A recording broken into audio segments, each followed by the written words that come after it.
പലതരത്തിൽ സൈബർ തട്ടിപ്പുകൾ ഈ അടുത്ത കാലത്തായി വരുന്നത് നമുക്ക് എല്ലാവർക്കും അറിയാം. വെർച്വൽ അറസ്റ്റ് എന്നൊക്കെ പറഞ്ഞ് തട്ടിപ്പ് നടത്തുക, വെർച്വൽ അറസ്റ്റിലാണ്, വീഡിയോ കോൾ കട്ട് ചെയ്യരുതെന്നൊക്കെ പറഞ്ഞ് ബാങ്കിൽ നിന്നും പണം ട്രാൻസ്ഫർ ചെയ്ത് കൊടുക്കാൻ നിർബന്ധിക്കുന്നതിൽ വളരെ പ്രമുഖരടക്കം പെട്ടുപോകുന്ന ഒരു കാലത്താണ് വിദ്യാർത്ഥികളെ ഇത്ര എളുപ്പത്തിൽ പറ്റിക്കുന്നത് എന്ന് കരുതണം.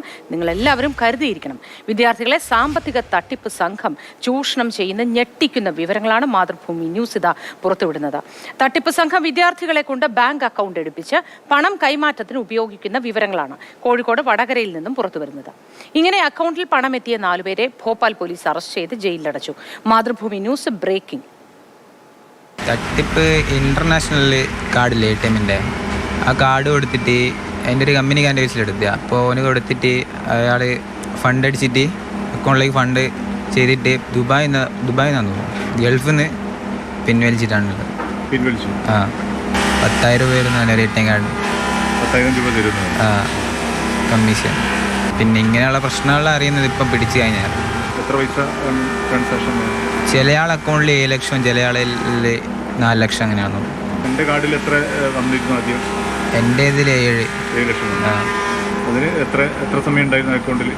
കുറച്ച് സമയമാണല്ലോ, ഒരു 5 മിനിറ്റ് ഉണ്ടാവും. തന്നെ വേറെ അക്കൗണ്ടിലേക്ക് മാറും? ഇല്ല, വിഡ്രോ ചെയ്യും.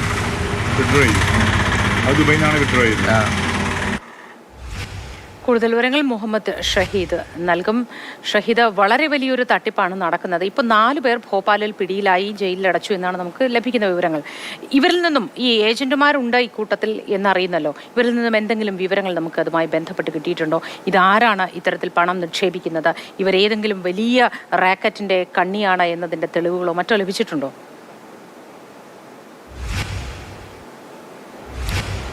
മോത്തി നേരത്തെ സൂചിപ്പിച്ചിരുന്ന ഓൺലൈൻ തട്ടിപ്പുകൾ, വെർച്വൽ തട്ടിപ്പുകളൊക്കെ നമ്മൾ കണ്ടതാണ്, നേരത്തെ സൂചിപ്പിച്ചിരുന്നുവല്ലോ. ഇങ്ങനെ തട്ടിപ്പിലൂടെ ലഭിക്കുന്ന പണം, ഇങ്ങനെ ലക്ഷക്കണക്കിന് കോടിക്കണക്കിന് രൂപ പലരിൽ നിന്നായി ആളുകൾ തട്ടിപ്പ് നടത്തുന്നുണ്ട്. ഈ തട്ടിപ്പ് സംഘം ഈ പണം ട്രാൻസാക്ഷന് വേണ്ടി, അതായത് തട്ടിപ്പിന് ഇരയാക്കപ്പെടുന്ന ആളുകളിൽ യുടെ പണം അക്കൗണ്ടിലേക്ക് നേരെ എത്തുന്നത് ഈ വിദ്യാർത്ഥികളുടെ അക്കൗണ്ടിലേക്ക് ആണ് എന്നുള്ളതാണ് ഏറ്റവും ഗൗരവത്തിലുള്ള കാര്യം. അങ്ങനെയാണ് ഈ ക്രിമിനൽ കുറ്റത്തിൽ, ഈ തട്ടിപ്പ് കേസ് പോലീസ് കേസന്വേഷണത്തിൽ എത്തുമ്പോൾ ആദ്യമായി പ്രാഥമികമായി തന്നെ ഈ കുട്ടികൾ ഈ വിദ്യാർത്ഥികൾ അറസ്റ്റ് ചെയ്യപ്പെടുന്ന സാഹചര്യം ഉണ്ടായത് അങ്ങനെയാണ്. ഈ ഓൺലൈൻ തട്ടിപ്പ് സംഘം നേരത്തെ സൂചിപ്പിച്ചതുപോലെ ഈ കുട്ടികളെ കെണിയിലാക്കുകയാണ്. അതായത് കുട്ടികളെ പണം നൽകാമെന്ന് പ്രലോഭിപ്പിച്ച് കമ്മീഷൻ നൽകാമെന്ന് പറഞ്ഞ് പ്രലോഭിപ്പിച്ച് കുട്ടികളെ ബാങ്ക് അക്കൗണ്ട് എടുപ്പിക്കുകയാണ് ആദ്യമായി ചെയ്യുന്നത്. ഈ ഇങ്ങനെ ബാങ്ക് അക്കൗണ്ട് എടുപ്പിക്കുമ്പോൾ തന്നെ ഒരു അക്കൗണ്ടിന് 10,000 രൂപ വീതം അവർക്ക് ലഭിക്കുന്നു, കുട്ടികൾക്ക് നൽകുന്നു, ഈ തട്ടിപ്പ് സംഘം നൽകുന്നു. പിന്നീട് ഈ അക്കൗണ്ടിൻ്റെ ഡീറ്റെയിലും ഇതിൻ്റെ ATM കാർഡും ഒക്കെ ഈ തട്ടിപ്പ് സംഘത്തിൻ്റെ കൈവശമാണുള്ളത്.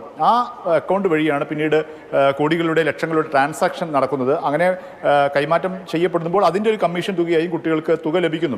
കുട്ടികളെ സംബന്ധിച്ചിടത്തോളം ഇത് പണം, ഒരു അധ്വാനവും ഇല്ലാതെ പണം ലഭിക്കുന്നു, അക്കൗണ്ട് എടുത്തു നൽകിയാൽ മതി എന്നുള്ള സൗകര്യം ഉപയോഗിച്ച് കുട്ടികൾ അങ്ങനെ ആ കുറ്റകൃത്യത്തിന് ചെയ്യുന്നത് തെറ്റാണെന്നൊക്കെ അറിയാം. പക്ഷേ ഇത് ഗൗരവമേറിയ ആഴത്തിലുള്ള ഒരു ക്രിമിനൽ കുറ്റമാണ് എന്ന് അതിൻ്റെ ഗൗരവം വിദ്യാർത്ഥികൾക്ക് പലർക്കും അറിയില്ല എന്നാണ് നമ്മൾ മനസ്സിലാക്കുന്നത്. അങ്ങനെ കുട്ടികൾ ഈ അക്കൗണ്ട് വരെ കൈമാറുന്നു, അതുവഴി വലിയ സാമ്പത്തിക കുറ്റകൃത്യങ്ങൾ നടക്കുന്നു. അങ്ങനെയാണ് വടകരയിലെ പൂർത്തിയായ വിദ്യാർത്ഥികളെ ആയിരിക്കും ഇതിനുവേണ്ടി ഉപയോഗിക്കുന്നത് അല്ലെ, സ്വന്തം നിലയ്ക്ക് അക്കൗണ്ട് എടുക്കാൻ പ്രാപ്തരായവരെ.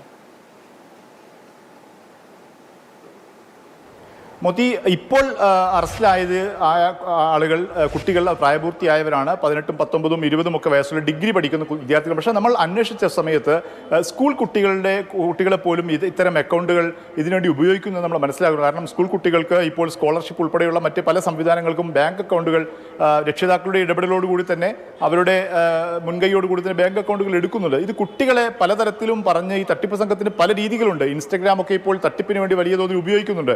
കുട്ടികൾ ചെറുപ്പകാലത്ത് തന്നെ ഇൻസ്റ്റഗ്രാം ഉപയോഗിക്കുന്ന ഒരു സാഹചര്യമുണ്ട്. അതുവഴിയൊക്കെ കുട്ടികളെ ബന്ധപ്പെട്ട് ഈ ചെറിയ കുട്ടികളുടെ ബാങ്ക് അക്കൗണ്ടുകൾ പോലും ഈ തട്ടിപ്പ് സംഘം പല രീതിയിലും കൈവശപ്പെടുത്തുന്നുണ്ട് എന്നാണ് നമ്മൾ മനസ്സിലാക്കുന്നത്. അതുകൊണ്ട് വലിയ ഗൗരവത്തിലുള്ള വിഷയം ആണ് ഇത് എന്നുള്ളത് പറയാതിരിക്കാൻ കഴിയില്ല. കാരണം ഇപ്പോൾ ഈ ഭോപ്പാൽ പോലീസ് ഇവരെ അറസ്റ്റ് ചെയ്ത് കൊണ്ടുപോയി, അവർക്ക് ജാമ്യം ലഭിച്ചിട്ടില്ല, ഭോപ്പാലിൽ ജയിലിൽ കഴിയുകയാണ്. ബന്ധുക്കൾ ഈ ഭോപ്പാലിൽ അവിടെ എത്തി ഈ കേസിൻ്റെ വിശദാംശങ്ങൾ അന്വേഷിച്ചപ്പോൾ അത് വളരെ ഗൗരവത്തിലുള്ള കുറ്റകൃത്യം വകുപ്പുകൾ ചേർത്തുള്ളൊരു കേസാണിത്. അതായത് വിദേശത്ത് നിന്നാണ് ഈ ഒരു കുട്ടിയുടെ ബാങ്ക് അക്കൗണ്ടിലേക്ക് വന്ന പണം 7 ലക്ഷം രൂപ വിദേശ ദുബൈയിൽ വെച്ചാണ് അത് പിൻവലിച്ചിട്ടുള്ളതെന്ന് മനസ്സിലാക്കിയിട്ടുണ്ട്. അതുകൊണ്ട് തന്നെ സുരക്ഷയെ ബാധിക്കുന്ന സാമ്പത്തിക കുറ്റകൃത്യം എന്ന വകുപ്പുകൾ ഉൾപ്പെടുത്തിയാണ് സുരക്ഷയെ ബാധിക്കുന്ന തരത്തിലുള്ള ഒരു വലിയ റാക്കറ്റ് ഇതിന്റെ പിന്നിലുണ്ട് എന്ന് തന്നെ കരുതണം. ഒട്ടേറെ പേർ ഉൾപ്പെട്ട ഒരു വളരെയധികം കണ്ണികളുള്ള ഒരു ശൃംഖലയാണ് എന്നാണ് മനസ്സിലാക്കേണ്ടത്. കുട്ടികളെല്ലാം വളരെ ശ്രദ്ധയോടെ ഇരിക്കുക. മാതാപിതാക്കൾ, ഇത് കേട്ടുകൊണ്ടിരിക്കുന്ന മാതാപിതാക്കൾ തീർച്ചയായും ഈ അക്കൗണ്ടിന്റെ വിശദ വിവരങ്ങൾ പരിശോധിക്കുക. അക്കൗണ്ടിന്റെ രേഖകൾ അത് നിങ്ങളുടെയോ കുട്ടികളുടെയോ പക്കൽ തന്നെ സുരക്ഷിതമായി ഉണ്ടോ, അല്ലെങ്കിൽ അക്കൗണ്ടിൽ ട്രാൻസാക്ഷൻസ് എങ്ങനെയാണ് നടക്കുന്നത് എന്നതുകൂടി നിങ്ങൾ പരിശോധിക്കേണ്ടതുണ്ട്. ജാഗ്രതയോടെ